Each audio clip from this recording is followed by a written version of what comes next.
It's 9:17 a.m. when my phone buzzes. The name on the screen is unfamiliar. I don't recognize the number, but something about it feels urgent, so I pick it up. A cold, professional voice greets me on the other end, and before I can process the words, I'm already sinking into the numbness that will define the next few weeks of my life. Mr. Harrington, this is Dana White from Human Resources at Harrington Brokerage. We regret to inform you that effective immediately, your employment has been terminated. Your corporate cards, phone, and memberships have been canceled. Please be advised that we've also frozen all joint accounts associated with your name. A formal letter with further details will follow. The words hit me like a sledgehammer, but they don't make sense. I'm shaking my head, my mind scrambling to understand what's happening. It's a nightmare, one of those bizarre dreams where everything's wrong, and you can't make it stop. I try to speak, to protest, but the woman on the other end doesn't give me a chance. The decision is final, she continues, her tone neutral, rehearsed. You will receive further instructions shortly. Please expect correspondence from our legal team regarding the financial matters. Thank you for your time. The line clicks off. Silence. I sit there for what feels like an eternity, staring at the phone in my hand, the reality of her words slowly sinking in. I've been fired. No warning. No meeting with HR. Just a cold, impersonal message. My mind races through 1,000 possibilities, none of which seem possible. I've been with Harrington Brokerage for 10 years. I built my career there. I was a senior partner. I stand up, pacing the apartment, trying to piece things together. My wife, Claire, is still in bed, her side untouched. She's a heavy sleeper, but even so, I don't hear the rustling of the sheets as I walk past the bedroom. The tension in the air is thick, as though something is waiting to burst. I need answers. I rush to my desk and check my email, desperately hoping for some kind of explanation, something that can give me clarity. But there's nothing. No message from the company, no acknowledgement of the conversation I just had. I open the bank app, but the screen freezes as soon as I try to check the accounts. Panic starts to claw at the edges of my consciousness. The thought crosses my mind, could this be a scam? But no. It's too specific. Too real. I look at my corporate card, the one I used for business dinners, expenses, travel, nothing. No sign of life. It hits me then like a punch to the gut, Claire. Claire's name is on all the accounts. She's the one who handles our finances. She's always been the one to organize everything. Banking, investments, taxes. I never thought I needed to worry about the details, never questioned it. Why would I? I trusted her. But now, the reality is crashing down on me. I scramble through my drawers, looking for the prenuptial agreement. The one I signed a decade ago when everything was fresh, and I thought nothing would ever change. It was her idea, the prenuptial agreement. I remember the conversation like it was yesterday. Claire had been insistent. She said it wasn't about trust, but about securing the future. She told me it would protect both of us, that it was just a precaution. At the time, I didn't mind. We were in love, or so I thought. Now, as I read through the terms once again, it all becomes painfully clear. According to the agreement, if we ever separated, she would get the house. I would get a lump sum, a severance of sorts, but nothing compared to what she would walk away with. The thought of leaving the house, the place where we had built our lives together, made my stomach turn. But it's the least of my worries now. The 30-day deadline to vacate. I'm not even allowed to stay in the guest room. I stand in the center of the living room, the emptiness surrounding me. The reality is settling in. I can feel the weight of the day's events crushing me under its weight, but there's something else, a creeping suspicion, a gnawing feeling at the back of my mind that I can't shake. Why would Claire do this? I know she has her flaws, but betrayal on this scale? The company, the money, the house, everything is in her name now. But there's one thing I didn't expect. The phone rings again, this time a number I recognize. It's Claire's office line. My heart skips a beat, and I answer it, already knowing this call will change everything. Jason, we need to talk. Claire's voice is distant, flat. She doesn't sound like herself. What the hell is going on, Claire? You have to explain. This termination, the accounts being frozen. What the hell did you do? My voice rises without meaning to. Anger, confusion, fear. Everything is spilling out at once. I didn't do anything, she says. There's a pause, followed by a sound I can't place, almost like a sigh, but it's too cold. Jason, I didn't want it to be this way. But it's too late now. You made things complicated? Complicated? You've ruined me. You've taken everything. My job, our home. But what's going on, Claire? My mind is racing, trying to piece it together, but I can't make sense of any of it. I'm sorry, she says, but her voice is distant, detached. I never wanted this, but it's already in motion. I feel the blood drain from my face. Her words don't add up, and something is horribly off.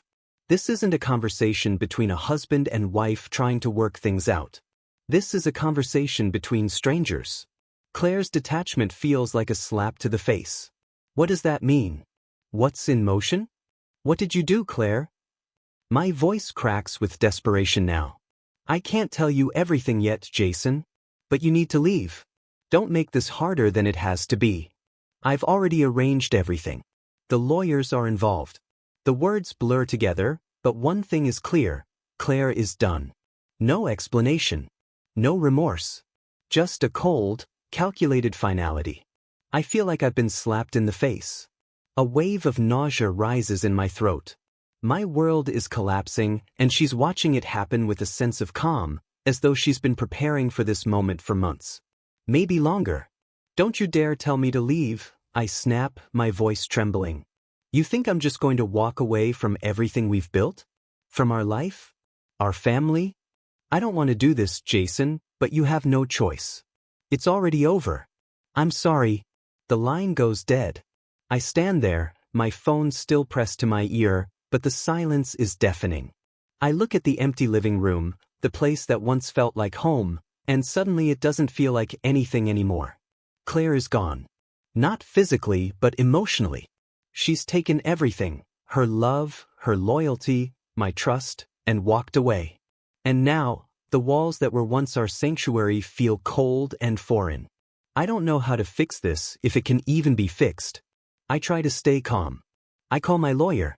I call my best friend, Charlie. He doesn't pick up. Maybe I should have seen it coming. Claire was always meticulous about her decisions, but I never imagined she'd be capable of this level of betrayal. I begin packing my things. Clothes, books, a few mementos, anything I can carry. But I know it won't be enough. The house is gone. The money is gone. My identity as Jason Harrington is disappearing piece by piece. The day after the call with Claire, I found myself staring at the computer screen, trying to focus on work. But there was nothing left. No work. No responsibilities. Just a raw, aching emptiness.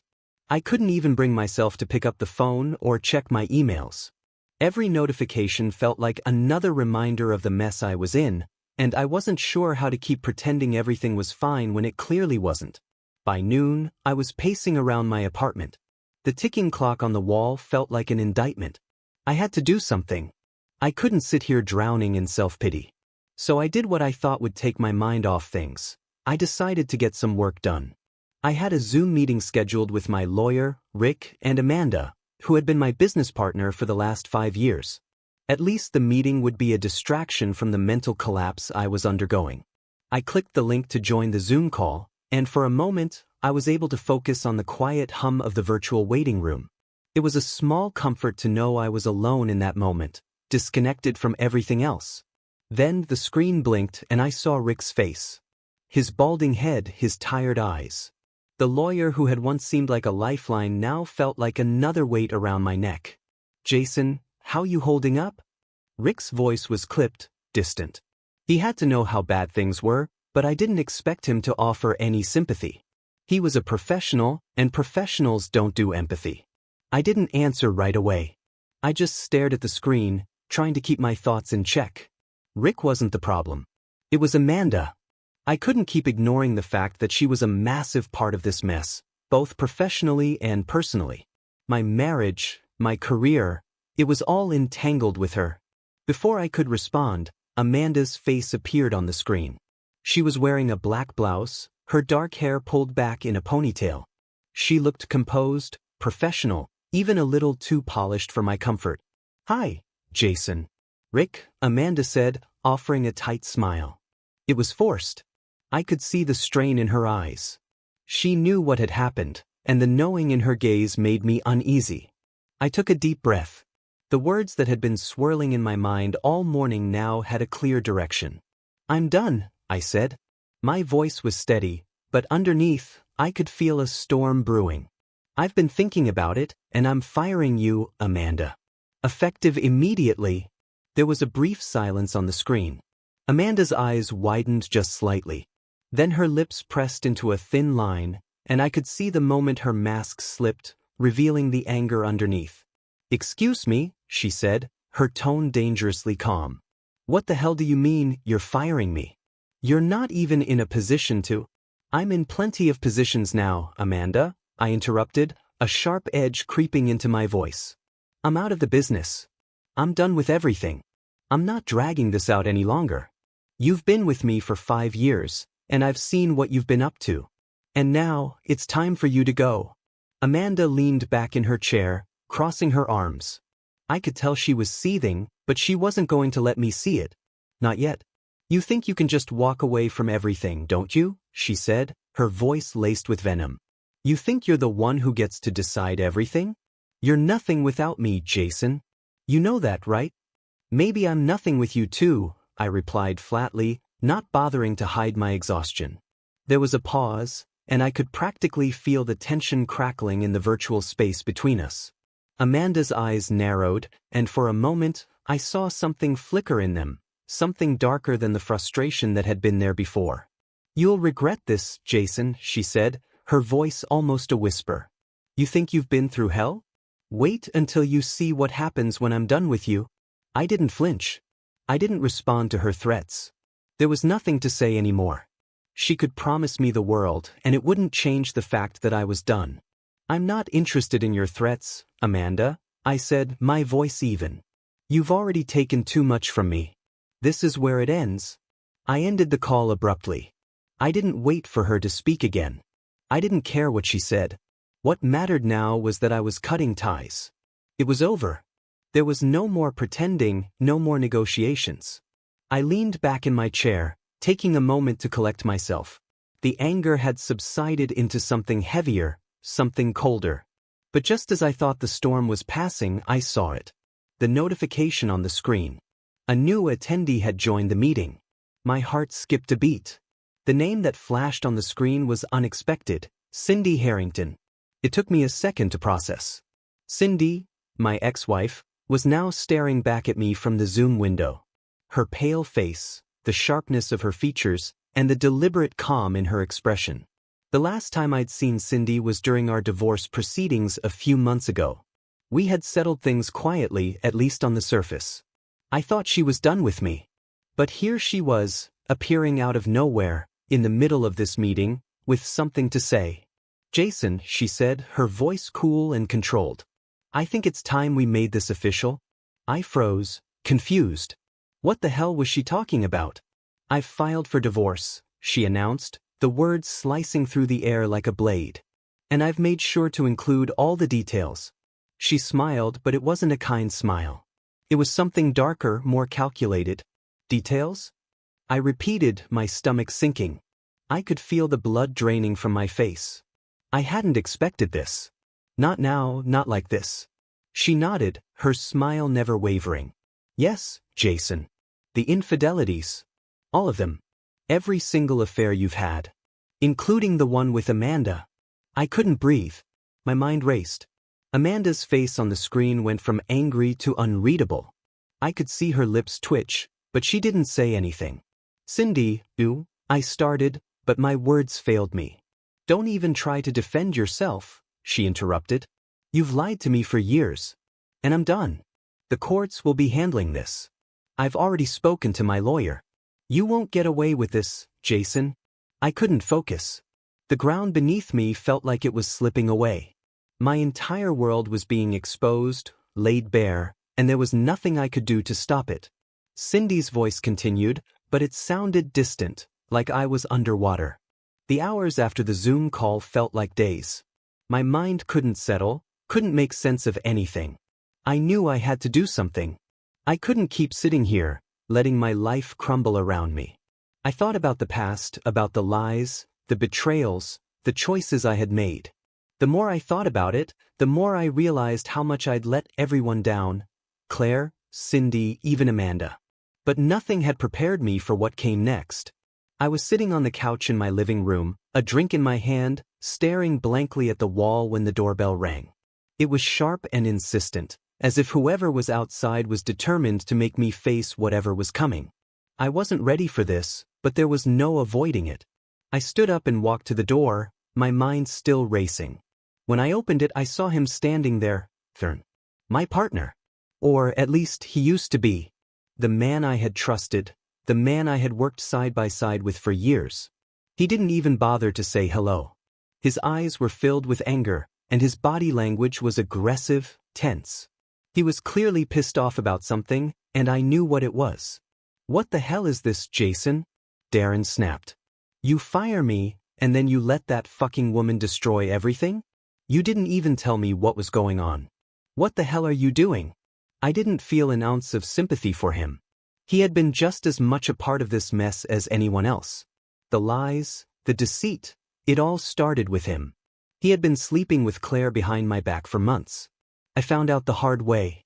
It was his affair that had set everything in motion, and now he was standing here like I was the one who had wronged him. "I didn't fire you, Darren," I said, keeping my voice level. "I ended our partnership. There's a difference. And don't come to my house like this. You're not welcome here." His face twisted in disbelief, and for a moment, I thought he might walk away. But then the anger overtook him. He took a step forward, his fists clenched. I could feel the tension in the air, thick enough to cut with a knife. I knew what was coming. He wasn't here to talk. He was here to start something. "Don't make this harder than it has to be, Jason," Darren growled.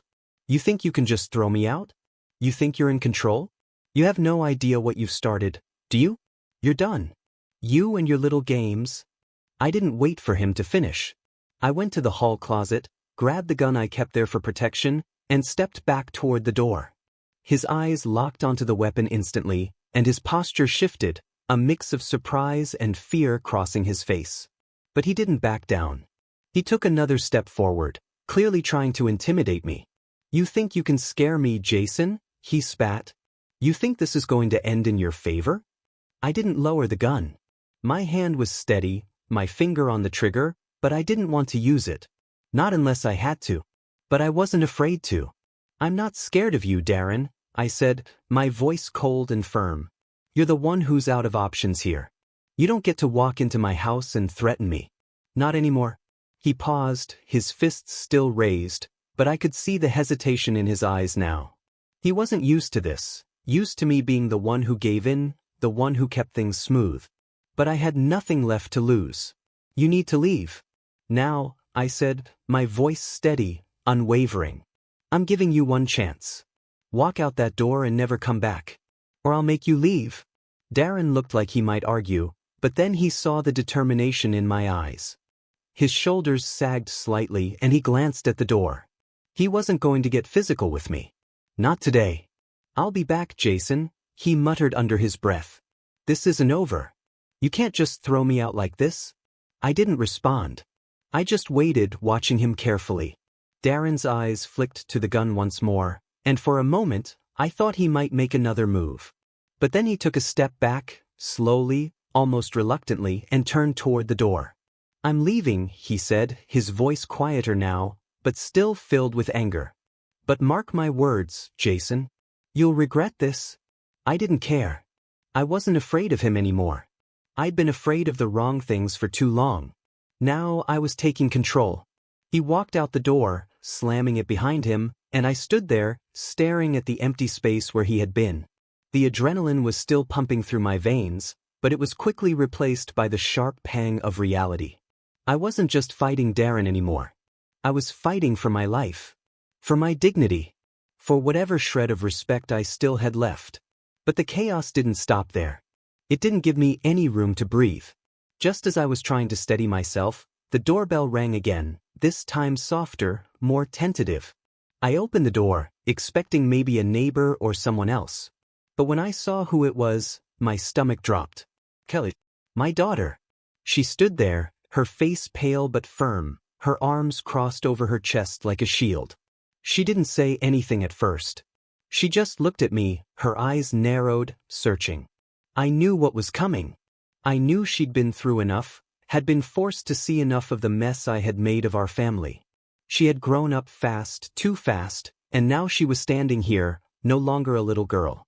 She was an adult, and she wasn't here to forgive me. You've got some nerve, Kelly said, her voice tight with anger. She didn't wait for me to respond. I can't believe you.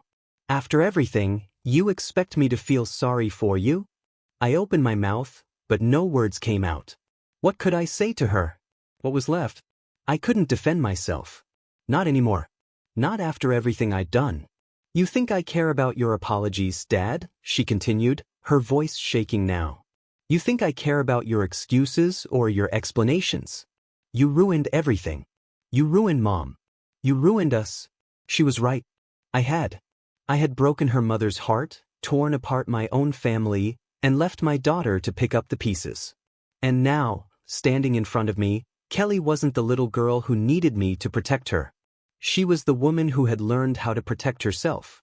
I'm done with you, Dad, she said, her voice quiet but firm. I don't need you to apologize. I don't need you to fix anything. I'm an adult now, and I can handle this. I don't need you. She turned away, walking out of the door before I could say another word. I didn't try to stop her. I couldn't. The weight of everything hit me all at once. First, Darren, then Kelly. Everything I had done had led me here. To this moment of truth, where there were no more excuses, no more lies to tell. And in that moment, I realized something I had known all along. This wasn't just about losing my career, my home, or my marriage. It was about losing the people who mattered most, the ones I had betrayed beyond repair. I stood there, motionless, my eyes locked on the door Kelly had just walked out of.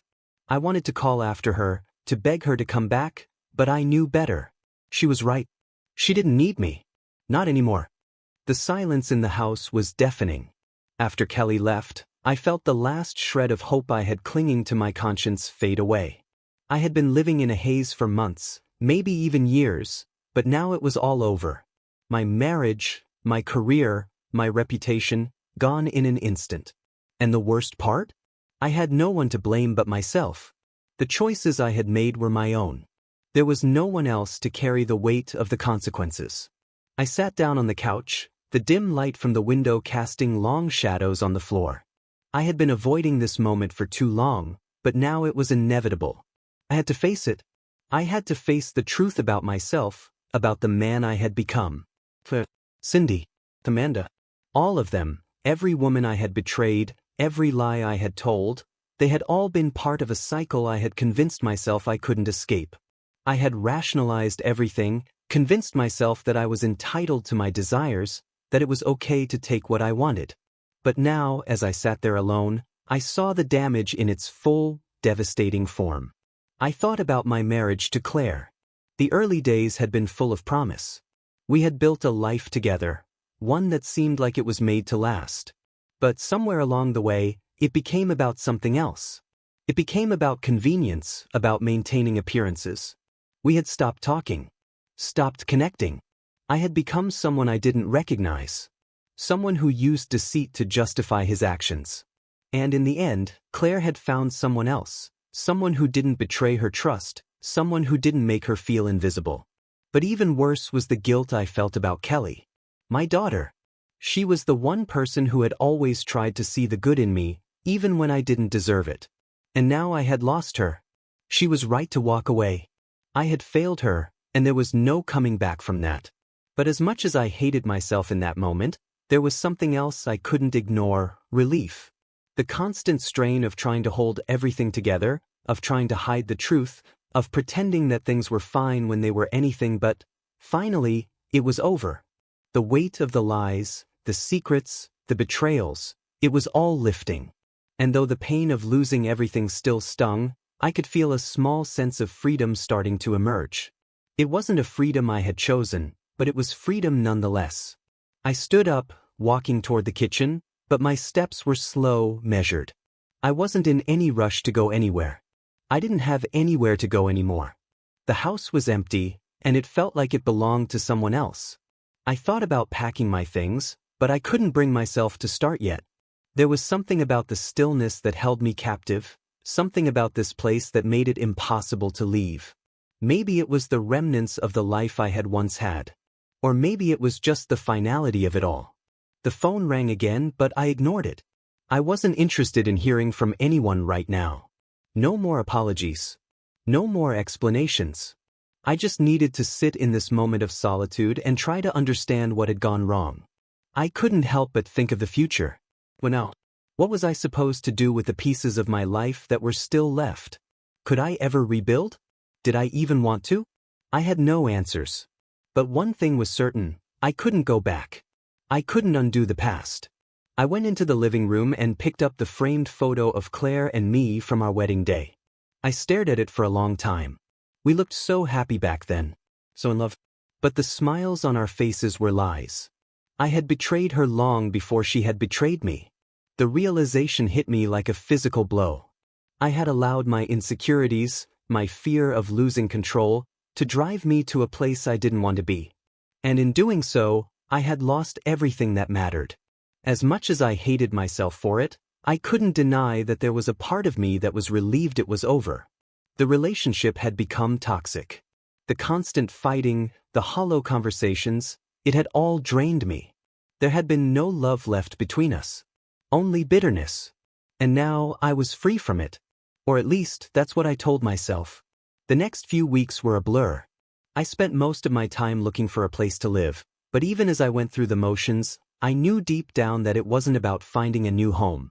It was about finding a new identity. I had to rebuild myself from the ground up, and that was a terrifying thought. But there was something else I had to face. I couldn't ignore it any longer. The aftermath of my relationship with Amanda. It had never been just business. It had never been just professional. Somewhere along the way, things had crossed a line. She had been a partner, yes, but she had also been more than that. And now, the lines between us were blurred, making everything feel even more complicated. It started with small moments, innocent enough at first. Late-night work sessions that stretched on longer than they should have. Casual conversations that lingered just a little too long. Amanda had always been an efficient worker, sharp, ambitious, driven. She was someone I could rely on, and I had always appreciated that about her. But as we worked closer together, something began to shift. At first, I didn't notice it. Or maybe I didn't want to. But then the glances started. The moments when she lingered just a little too close. She would laugh a little too hard at my jokes, or touch my arm a little too casually when we worked late together. I brushed it off at first, telling myself it was nothing. But the tension kept building. One night, we stayed late at the office, trying to wrap up a project. The lights were dim, and the office felt strangely intimate, just the two of us, working in the silence of the late hours. Amanda had been talking about her plans for the weekend, and I was half listening, half focused on my laptop. But then she stopped talking. I glanced up, and for a moment, I saw something in her eyes that stopped me cold. She was looking at me differently. Not with the same professional detachment I was used to, but with something more. Something personal. "Jason," she said softly, her voice almost a whisper. "Do you ever think about what could have been? If things were different?" I didn't answer right away. I couldn't. My heart was racing, and I could feel the weight of the moment settle between us. "I don't know what you mean," I finally said, trying to keep my voice steady, but I could feel my breath catch in my throat. She smiled then, but it wasn't the same confident smile she always gave. This one was softer, more vulnerable. "I think you do," she said, stepping just a little closer. "It's okay if you don't want to admit it. But we both know there's more between us than just business." I felt the air between us thicken, the tension rising.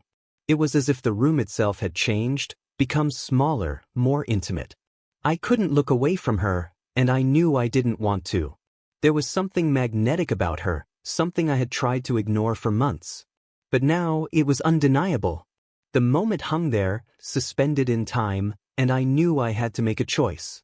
To pull away, to deny the connection, or to lean into it and see where it led.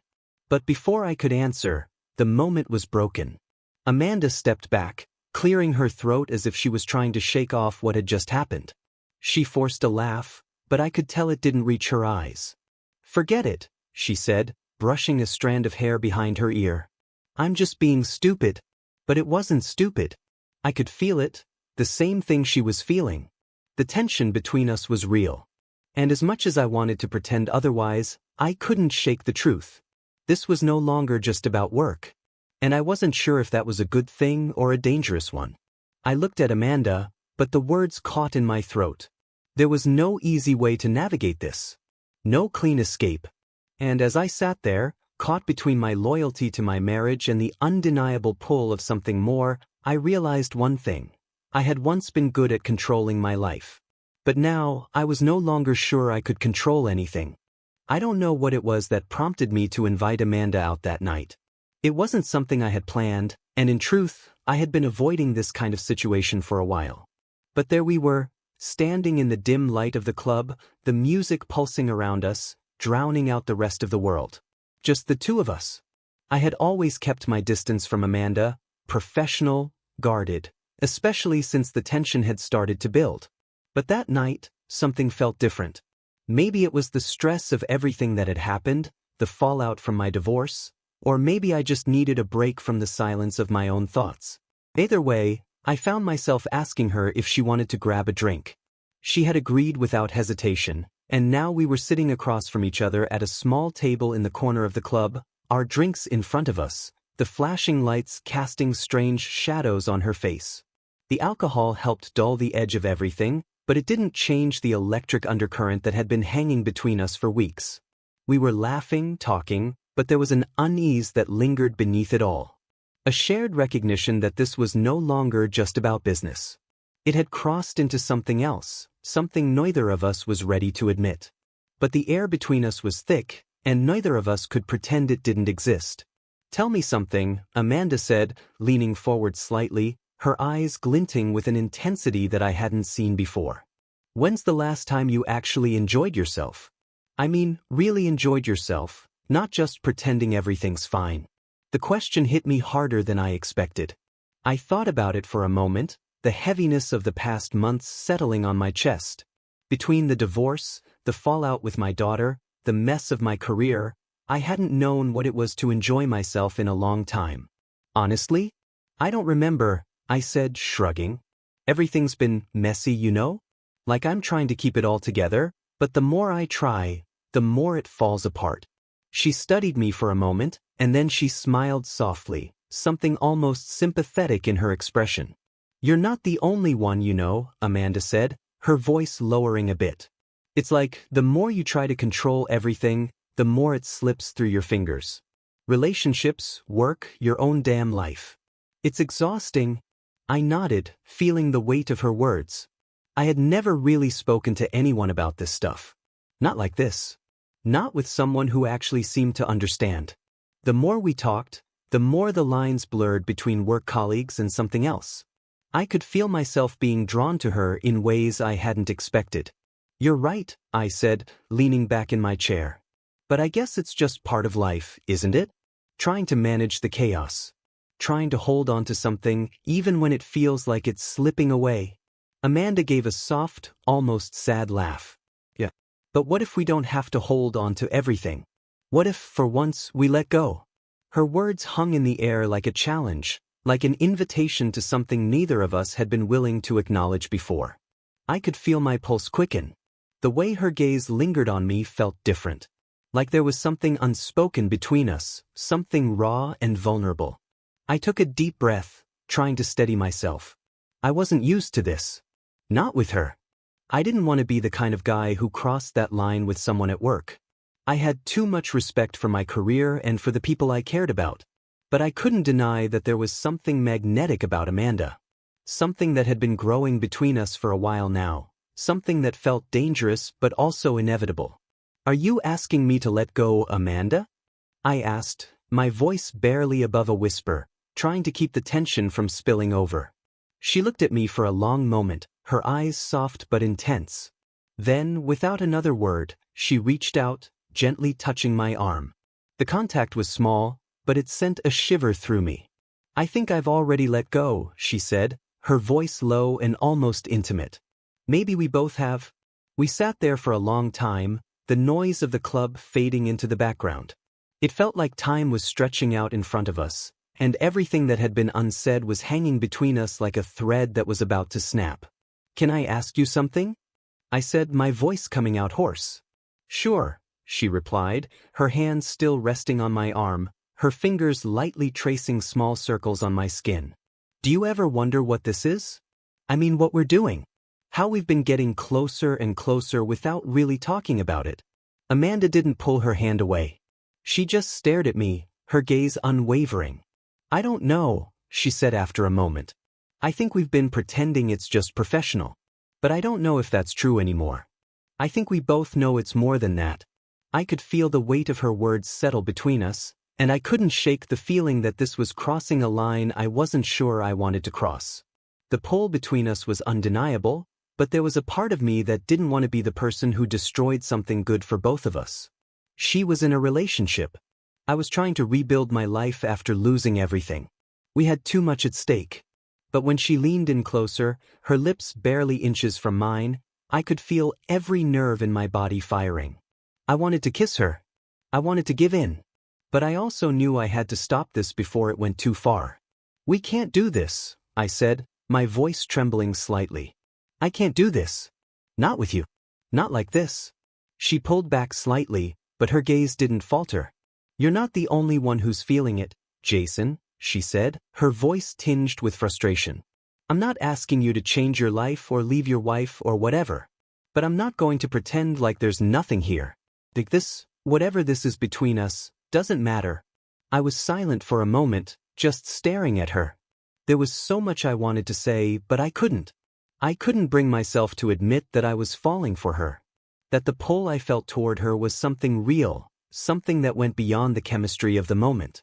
And I certainly couldn't admit that I was torn between wanting her and wanting to protect what was left of my dignity, my relationships, and the life I was trying to rebuild.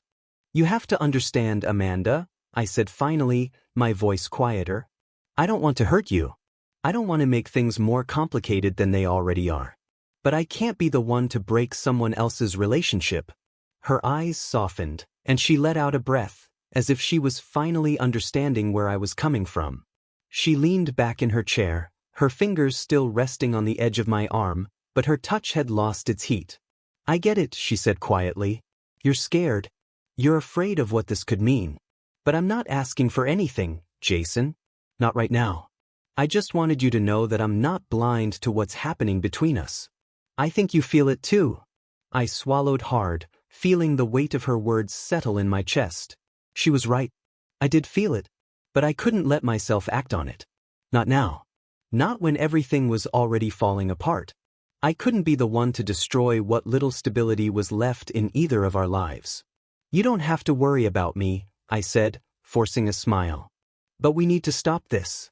We need to keep things professional. For both our sakes." Amanda didn't respond immediately. She just sat there, looking at me with an expression I couldn't quite read. Then, finally, she nodded slowly, as if accepting what I had said. "I'll respect that," she said softly. "But I can't promise that this is the last time we'll talk about it." I felt a chill run down my spine, but I didn't say anything. I didn't need to. The damage had already been done. The lines had been blurred, and no matter how much I tried to push it away, there was no going back.